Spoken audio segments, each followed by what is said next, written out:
हरे कृष्णा। सभी भक्तों का स्वागत है आज की भगवत गीता क्लास में। हम मंगलाचरण करते हैं।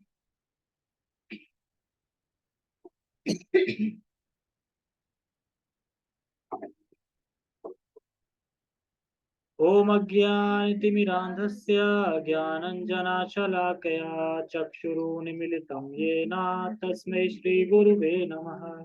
श्रीचैतन्यमनोभीष्टं स्थापितं येन भूतले स्वयं रूपः कदा मह्यं ददाति स्वपदान्तिकम्।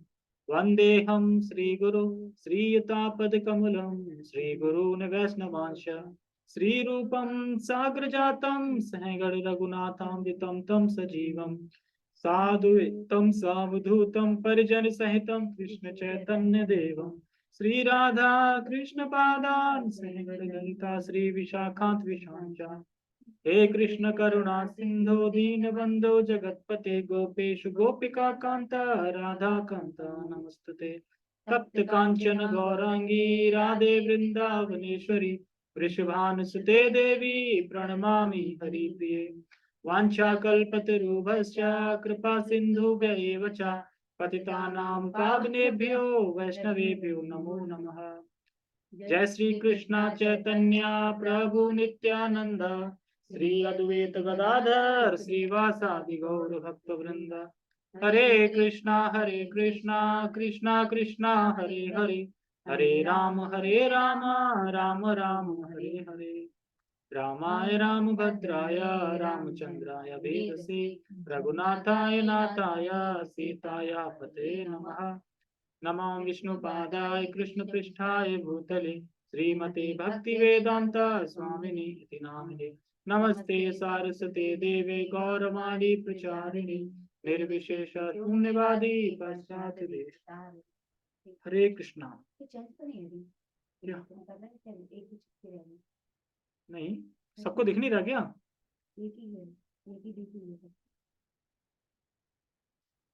दिखाई दे रहा है श्लोक? ऐसे बोलो।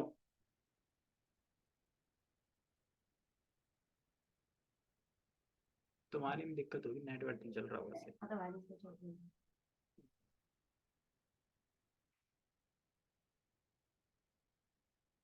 ओके, ठीक है। तो तेषां सततयुक्तानां भजतां प्रीतिपूर्वक ददामि बुद्धि योगम तम येन मामु पयांति ते। तो भगवान इस श्लोक में ये बता रहे हैं कि जो प्रीति पूर्वक मेरा भजन करता है उसे मैं बुद्धि प्रदान करता हूँ। तो यहाँ पे बुद्धिमान होने की आवश्यकता नहीं है, सिर्फ प्रीति पूर्वकम की आवश्यकता है।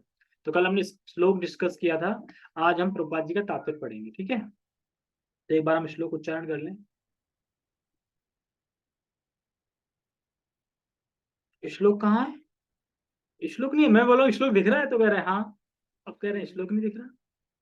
वही तो हम बोल रहे थे, कुछ नहीं दिख रहा है। अब प्रभुपाद का भी दिख रहा है। मैंने इतना स्लो चल रहा है। हाँ, तो मेरे ख्याल में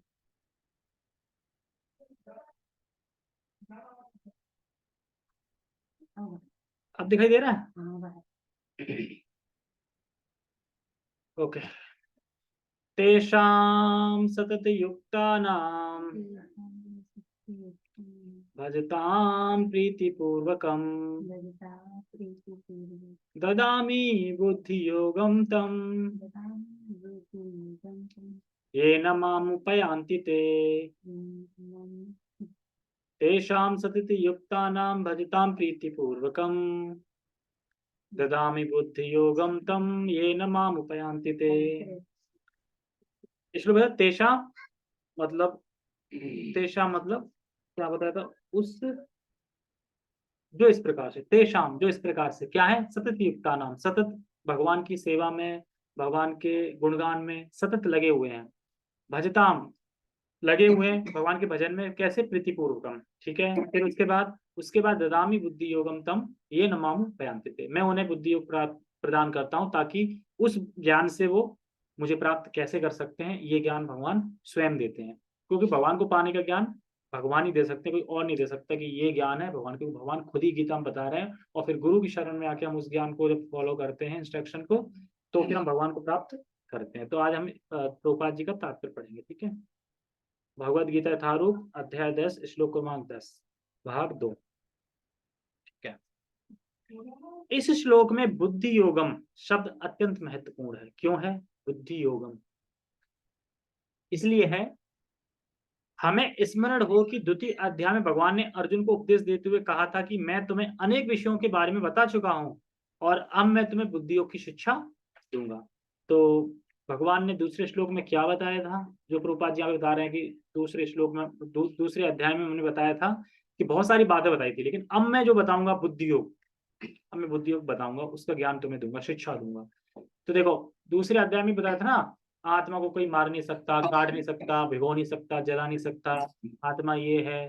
तो सांख्य योग का भगवान ने सांख्य योग के बारे में बताया था, तो सांख्य योग बताया था, तो सांख्य योग में फिर भगवान ने बुद्धि योग बताया था, तो उसको अब यहाँ पे बता रहे हैं। इसलिए कौन लेफ्ट हो गए? कौन से? अच्छा वो हो गए, क्या नाम?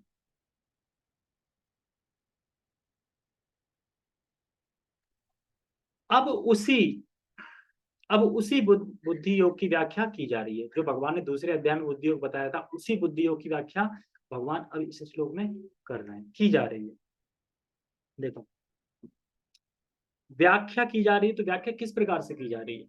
व्याख्या बहुत सारे तरीके होते हैं व्याख्या प्रस्तुत करने के, तो किस तरीके से व्याख्या की जा रही है? देखो, किन लोगों को बुद्धि योग प्राप्त होता है? किन लोगों को, किन लोगों को बुद्धि योग प्राप्त होता है? किन लोगों को भगवान बुद्धि देते हैं? जो भगवान के लिए भगवान की तरफ मतलब इसमें वर्ड क्या आता है श्लोक में, वो था इसलिए श्लोक प्रतिपूर्वक प्रीतिपूर्वक, यानी उनको बुद्धि योग प्राप्त होता है जो प्रीतिपूर्वक है, प्रीतिवान होके लगे हुए हैं। ऐसा नहीं कोई अगर बुद्धिमान है, बहुत बुद्धिमान है, पढ़ा लिखा है बहुत सारा, तो उसको ज्ञान प्राप्त हो जाएगा, भगवान को कैसे प्राप्त कर सकते हैं? उसको ज्ञान प्राप्त नहीं होगा। यहाँ पे ज्ञान की बात हो रही है, तो ज्ञान उसी को प्राप्त देते हैं भगवान जो प्रीतिवान है या प्रीतिपूर्वक लगा हुआ है। तो इस जगत में अगर आप किसी, जैसे कि इसमें एक एग्जाम्पल बता रहे हैं कि हम प्रीतिपूर्वक कैसे भगवान का प्रचार करें, प्रीतिपूर्वक कैसे लगे रहें, और मिलता क्या है, मतलब क्यों कर रहे हैं हम? तो इस जगत में ये देखते हैं कि अगर हम किसी से नफरत करते हैं, घृणा करते हैं किसी से, तो लोग उसकी चर्चा मतलब घृणा के रूप में करते हैं, एक तरीके से प्रचार करते हैं उसका, अरे वो बहुत गंदा आदमी है। यहाँ तक कि फेसबुक भी नहीं छोड़ते, जो सोशल साइट है उन पे भी उनकी निंदा शुरू कर देते हैं, मतलब बुरा बर्ताव, ठीक है, करते हैं। तो अब यहाँ पे तो समझने वाली बात ये है, तो इस तरीके से वो क्या कर रहा है, जैसे घृणा कर रहा है, एक तरीके से वो गुणगान कर रहा है, लेकिन कौन सा गुणगान है? नेगेटिव, उसका नेगेटिव गुणगान कर रहा है। क्यों? क्योंकि उससे नफरत करता है। लेकिन जो भक्त होते हैं भगवान से क्या करते हैं, प्रेम करते हैं, तो फिर वो क्या करें, वो भी गुणगान करेंगे, फेसबुक पे करेंगे, यूट्यूब पे करेंगे, सब जगह करेंगे, वो भी गुणगान करेंगे। तो वो क्या है, नेगेटिव नहीं, वो पॉजिटिव। तो इस तरीके से भगवान का प्रचार करते हैं। क्यों? क्योंकि स्वतः ही प्रचार करते हैं, जिस तरीके से जिससे हम नफरत करते हैं उसकी निंदा हम स्वतः ही करते हैं ना, किसी को बताने देते हैं तुम उसकी निंदा करो, अपने आप ही करने लगेगा। कहीं भी 4-5 लोग इकट्ठे हो जाए, तुरंत उसकी चर्चा स्टार्ट हो जाएगी। तो उसी तरीके से जहाँ पे 4-5 लोग होंगे, भगवान की चर्चा तुरंत स्टार्ट हो जाएगी, भगवान की प्रीतिपूर्वक हम है ना, इसलिए हम भगवान के प्रचार में लगे हैं। तो ये एक एग्जाम्पल है ये, जैसे कि जो नफरत करता है वो,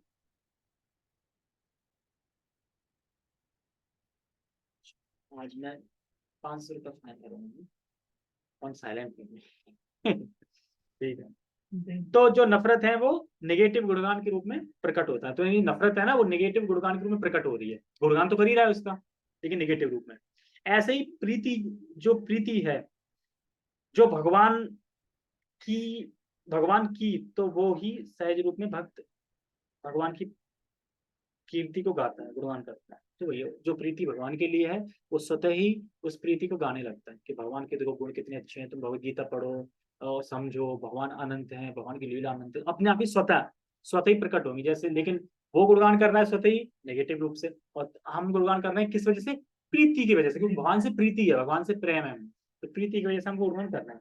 तो ये प्रचार तो प्रीति का लक्षण है। तो आप समझे प्रचार हम कैसे कर रहे हैं? कोई बोले तुम भगवान का प्रचार कैसे कर लेते हो, कैसे कर रहे हो?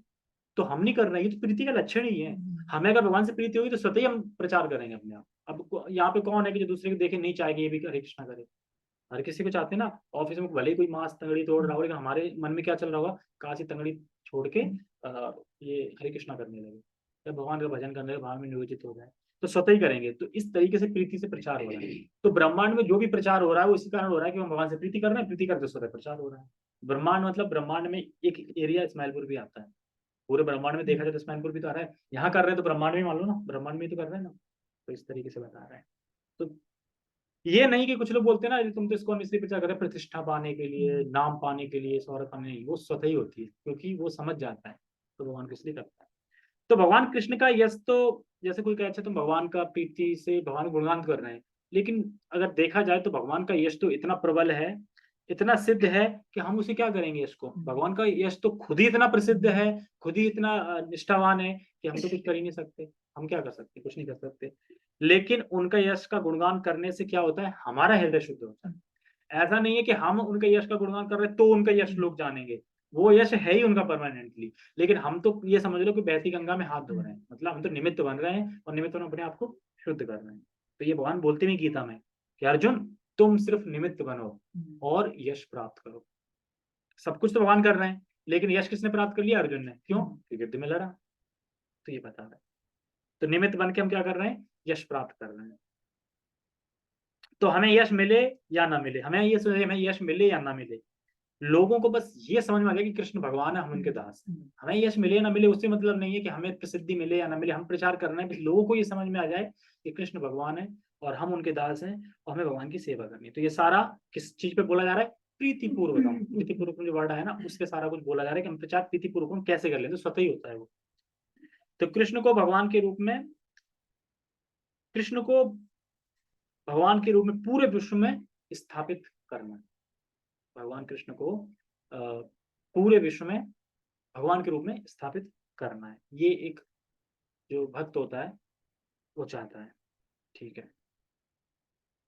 बुद्धि योग कृष्ण भावना मृत में रहकर कार्य करने को कहते हैं और यही उत्तम बुद्धि है। अब देखो, एक होती है बैड बुद्धि मतलब खराब, एक होती है उत्तम बुद्धि। उत्तम मतलब अच्छी बुद्धि। अच्छी बुद्धि कौन सी है, तो वो हमें देखना है। उत्तम बुद्धि देखो क्या अर्थ है इसका, उत्तम बुद्धि का, कृष्ण भावना में रहने का, कि मैं कृष्ण का शाश्वत दास हूं और मुझे कृष्ण की प्रसन्नता के लिए कार्य करना है। हमारी कोई अलग से स्वतंत्रता मतलब स्वतंत्र सत्ता नहीं है कि हम अलग से कुछ कर पाए। हम कृष्ण भावना में कर्म करने का मतलब है, कृष्ण भावना में कार्य करने का मतलब है कृष्ण भगवान है, मैं उनका दास हूं और मुझे उनकी प्रसन्नता के लिए कार्य करना है, प्रसन्नता के लिए मुझे उनकी सेवा करनी है। तो ये उत्तम बुद्धि है, ये जो सोच रहा है। अगर कोई ये सोच रहा है कि नहीं मैं स्वतंत्र होकर अपनी सत्ता मतलब मेरी सत्ता खुद ही हो, मैं खुद ही आगे बढ़ूंगा, तो फिर ये उत्तम बुद्धि नहीं है। तो इसलिए प्रभुपाद जब उत्तम बुद्धि के बारे में बताते हैं, आगे बताते हैं बुद्धि का अर्थ है बुद्धि, बुद्धि का अर्थ क्या है, बुद्धि। और योग का अर्थ है यौगिक गतिविधियां अथवा यौगिक उन्नति। जब कोई भगवत धाम को जाना चाहता, जब कोई भगवत धाम को जाना चाहता है और भक्ति, और भक्ति में वह कृष्ण भावना को ग्रहण कर लेता है, तो उसका यह कार्य बुद्धि योग कहलाता है।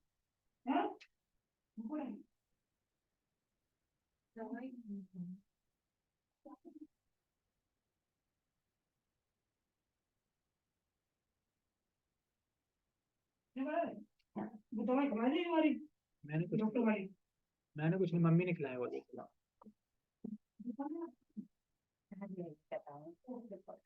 क्या कोई नहीं सुन रहा होगा भाई, वो भी सुन लेगा। ठीक है, मैं कहाँ पे था, देखो ध्यान से सुनो, थोड़ा फ्लर्ट हो गया।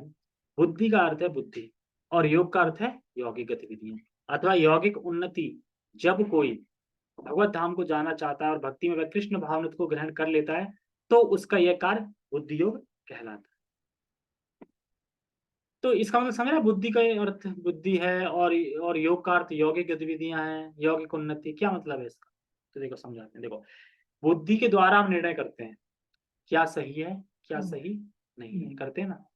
तो बुद्धि मतलब सार प्रस्तुत करती है कि ये सार है या सार है, ये विवेक है अविवेक। मतलब विवेक अविवेक की जो क्षमता आती है हम कैसे समझ पाते हैं, बुद्धि के द्वारा। तो प्रभुपाद जी यहाँ पे बता रहे हैं बुद्धि के द्वारा निर्णय कर लें कि हम वह कौन है और अपनी इंद्रियों को भगवान की सेवा में नियोजित करना है।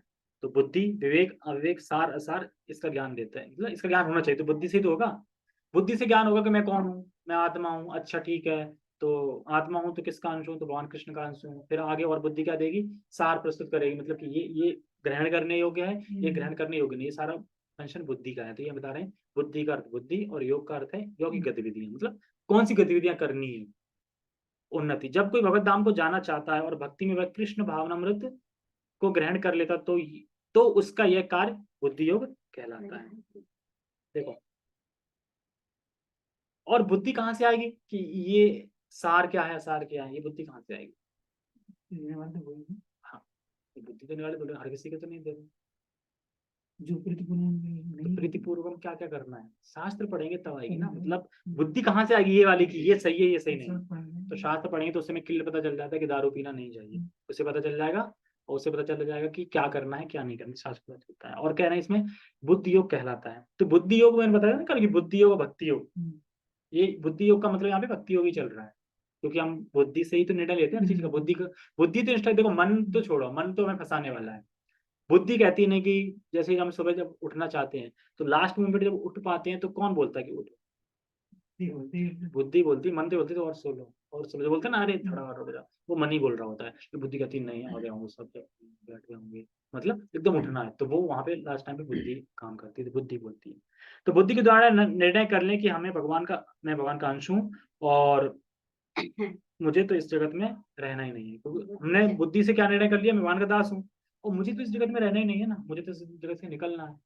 ये जब वो निर्णय कर लेता है तो भजन किए बिना हमें देखो धाम नहीं मिल सकता। अगर मान लो बुद्धि ये निर्णय कर रही है कि देखो मैं कृष्ण का अंश हूँ, मुझे इस जगह नहीं, तो मैं आत्महत्या कर लेता, तो हम पालेंगे भगवान को नहीं पाएंगे। तो भगवान को पाने का तरीका वही है, भजन करके, शास्त्र पढ़ के भजन करके गुरु की सेवा करके हम कर। तो ये सारा कुछ निर्णय बुद्धि के द्वारा होता है, इसमें बुद्धि बोल रहे हैं। दूसरे शब्दों में बुद्धि योग वह विधि है जिससे मनुष्य भवबंधन से छूटना चाहता है। तो भवबंधन से छूटना चाहता है मतलब बुद्धि योग वह नहीं है जो यहाँ पढ़ा रहे हैं, मतलब हम सोच रहे हैं अब तो बस यहीं सेटल होना है, यहीं पड़े रहना, तो ये बुद्धि योग नहीं है। कैसे यहाँ से निकलना है, कैसे छुटकारा पाना है इस जगत से, ये बुद्धि है। अब समझ में आ रहा है बुद्धि मतलब क्यों बार बार बुद्धि बुद्धि बढ़ा रहा है? इस जगत से निकलना है ये बुद्धि है, और यहाँ पड़े रहना ये बुद्धि नहीं है। अभी तो डॉक्टर कह रहा था कि ये करना ये करना। वो इस कान से सुन के इस कान से निकालो बस। हम्म। तो कि तुम लेके बैठ गए क्या यहाँ पे? नहीं लेकिन नहीं मैं तो इस कान से सुनता हूँ, मतलब सुन ही नहीं रहा हूँ मैं वहां पे। कुछ कुछ टॉपिक है जो वो बताता है जो हम भक्ति में इंप्रूव कर सकते हैं, वो ग्रहण करो, जो नहीं है वो ग्रहण नहीं करो, और ज्यादातर चुप ही रहो, ठीक है। लेकिन वो अगेंस्ट नहीं है, मतलब वो ये थोड़ी कि मैं मानता नहीं हूँ, ऐसी बात नहीं। वो मतलब अपने लेवल पे बता रहे हैं, वो भी ठीक है, लेकिन भक्ति का लेवल थोड़ा अलग है, ठीक है। क्योंकि हम कहते हैं ना राखे कृष्ण मार के हमारे कृष्ण राखे, करने वाले वही हैं। अभी कल को मृत्यु हो जाए फिर क्या करेंगे? रखा रहेगा ना सब, क्या पैसा क्या डॉक्टर क्या वो क्या, मतलब क्या डिग्री है, कोई मतलब नहीं ना उसका, सब विफल। तो वही है फिर एकदम। लेकिन ऐसा भी नहीं है वो कंगाल हो गए बिल्कुल, तो वही दोनों ही चीजें। क्योंकि इस्कॉन ये नहीं कहता ना कि तुम कंगाल हो जाओ, इस्कॉन में कौन कंगाल है, अब ये बता दो इस्कॉन में है कौन कंगाल? इस्कॉन में कोई कंगाल नहीं है। हम अपना जो है वो तो अपना करना नहीं, जिस चीज में है उस चीज में बढ़ो आगे, बढ़ो आगे कि ताकि मैं भगवान की और अच्छे से सेवा कर पाऊँ। मोटिव क्या रहेगा? भगवान की सेवा करनी है अच्छे से, और भगवान की सेवा करेंगे तो भगवान उल्ट के खुद ही फैमिली का ख्याल रखेंगे और हम सबके जरिए इस तरीके से। तो उसमें कोई वो वाली बात नहीं, ठीक है। ओके आगे। उन्नति करने का चरम लक्ष्य कृष्ण प्राप्ति है। वाह, उन्नति करने का कहना कि उन्नति उन्नति करो, तो चरम लक्ष्य क्या है उन्नति का? जैसे कि चरम लक्ष्य के ऊपर रखते हैं, अगर इस्कॉन की डिवोटी को किसी को अगर रात को भी जगह बोलो जीवन का लक्ष्य क्या है, तो किसको कहते हैं कृष्ण प्रेम, ऑफिस हो जाएगा। फिर कहेगा जीवन का लक्ष्य क्या है, कृष्ण प्रेम, ऑफिस हो जाएगा। तो इसका मतलब क्या, वो थ्योरी में तो है कि जीवन का लक्ष्य कृष्ण प्रेम है, लेकिन उतारा नहीं है। उतारा होता तो सोता नहीं ना, सोता क्यों? फिर लक्ष्य है तो फिर तो मंगल आरती उठ के जाएगा ना। मान लो किसी ने 4 बजे गए, ओ भाई उठो बताओ जीवन का लक्ष्य क्या है, जीवन लक्ष्य कृष्ण प्रेम की प्राप्ति। अच्छा फिर सो गया, तो सो क्यों रहा है? क्योंकि वो जानता तो है कृष्ण प्राप्ति लक्ष्य है, लेकिन अभी उतार नहीं पा रहा है, कर नहीं पा रहा है। करता तो फिर जग ही जाता ना, सो दोबारा नहीं सोएगा फिर, क्योंकि मुझे पता है कि लक्ष्य जब कृष्ण तो मिलेगा कैसे, कृष्ण भक्ति करके मिलेंगे। लोग इसे नहीं जानते, अतः भक्तों तथा प्रामाणिक गुरु की संगति आवश्यक है। देखो ऐसा नहीं कि भक्त हो या वैष्णव हो या गुरु, अब वो आराम से परमानेंटली छुट्टी ले लें। नारद जी ने क्या छुट्टी ले ली थी? वो भक्त नहीं बना रहे हैं। तो इसी तरीके से यहाँ पे बोल रहे हैं कि आवश्यक है भक्त लोग, जैसे नारद जी ने बहुत सारी, नारद जी की संगति से बहुत सारे भक्त बने, ऐसे ही जब वैष्णवों की गुरु की और शिष्यों की कोई संगति करता है तो उस संगति से उसका हृदय शुद्ध होगा, और उस संगति से वो दूसरों को शुद्ध करेंगे। मतलब मैं अपनी बात नहीं कर रहा हूँ, जो भक्त हैं जो वैष्णव है वो अपनी संगति से दूसरे को शुद्ध कर देंगे। अगर वो घर बैठ जाएंगे तो फिर हम संग ही नहीं कर रहे किसी का, फिर कैसे होंगे शुद्ध, है ना।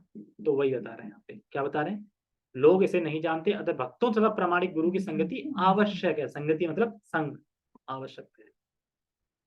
मनुष्य को ज्ञात होना चाहिए कि कृष्ण ही लक्ष्य है, और जब लक्ष्य निर्दिष्ट है तो पथ पर मंद गति से प्रगति करने पर भी अंतिम लक्ष्य प्राप्त हो जाता है। हमें पता चल गया कि यहाँ से जो रोड जाती है बदरपुर जाती है, रोड पे आगे हम भले ही अब चाहे लेट लेट के जाएं, चाहे थोड़े थोड़े पैर रख के जाएंगे, पहुंचेंगे तो है। स्पीड में जा सकते हैं, धीरे जाएंगे तभी पहुंचेंगे। तो वही यहाँ पे बता रहे हैं प्रभुपाद जी की लक्ष्य पता चल गया, कृष्ण प्रेम प्राप्ति लक्ष्य पता चल गया, और शास्त्रों में तपस्याएं भी दे दी कि ये फलाना फलाना तपस्या करना है, सुबह जगना है, हरे कृष्ण करना है। अपनी तपस्या तो हरे कृष्ण मंत्र है, तो बोलते हैं हरे कृष्णा कृष्णा कृष्णा कृष्णा हरे हरे, हरे राम राम राम।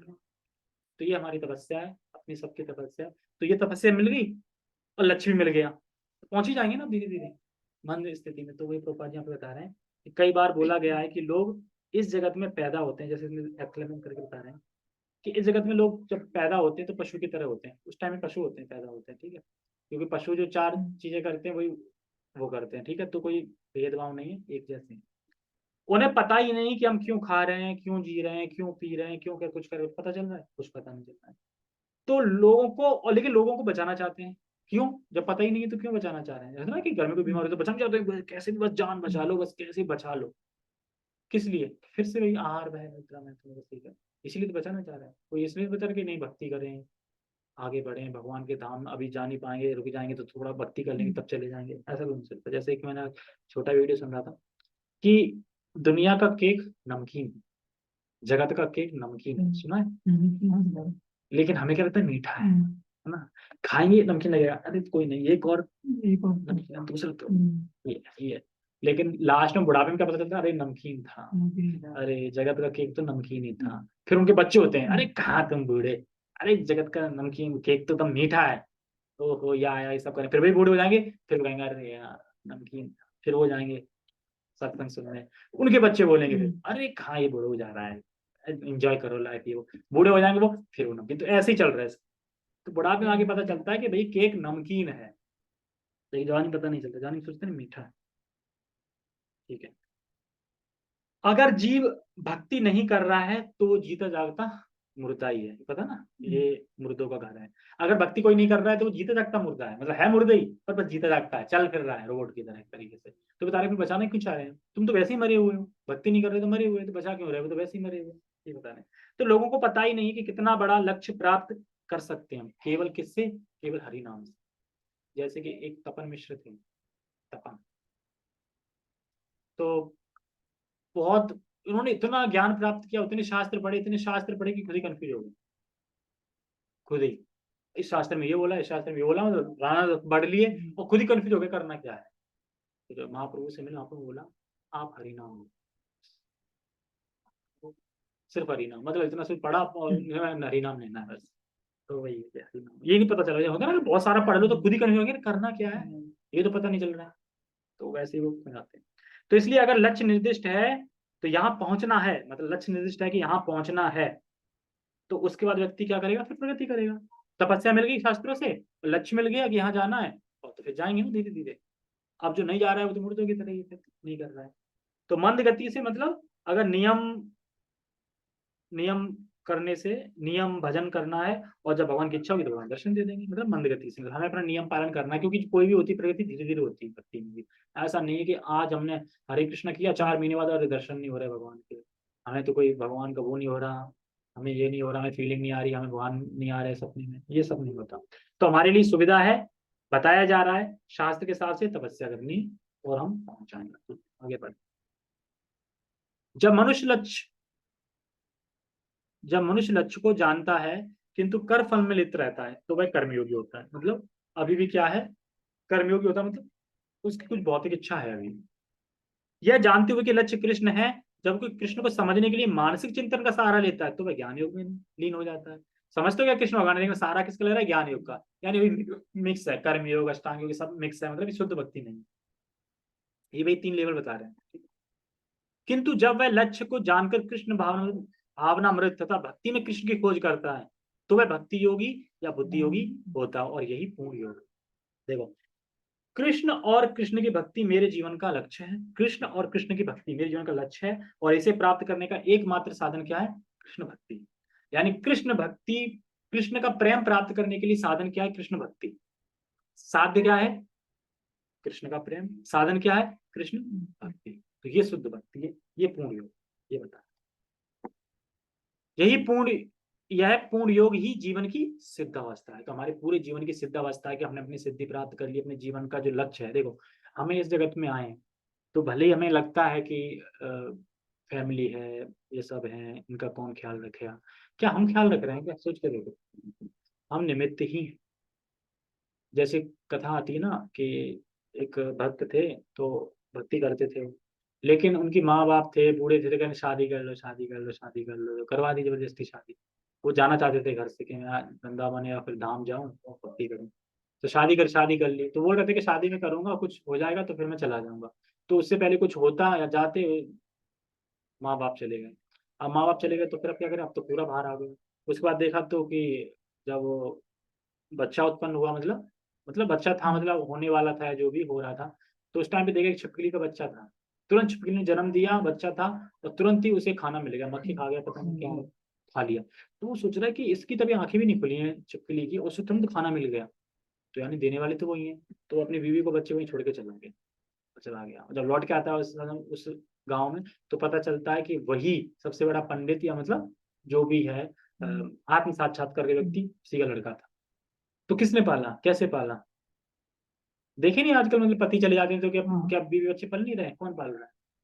तो पालने वाले वही है। अगर हमें सोचे हम पालने वाले नहीं है तो नहीं। लेकिन इसका मतलब ये भी नहीं लेना है कि आओ हम हाथ कर के पैर, ये भी नहीं लेना। अपना कर्तव्य करना है पूरा, अपने एफर्ट्स लगाने, अपना कर्तव्य लगा, अपना माइंड लगाना है, सब कुछ लगाना है। रिजल्ट उनके हाथ में है। हम सोचो कि हमारे हिसाब से रिजल्ट आए तो बेवकूफी है।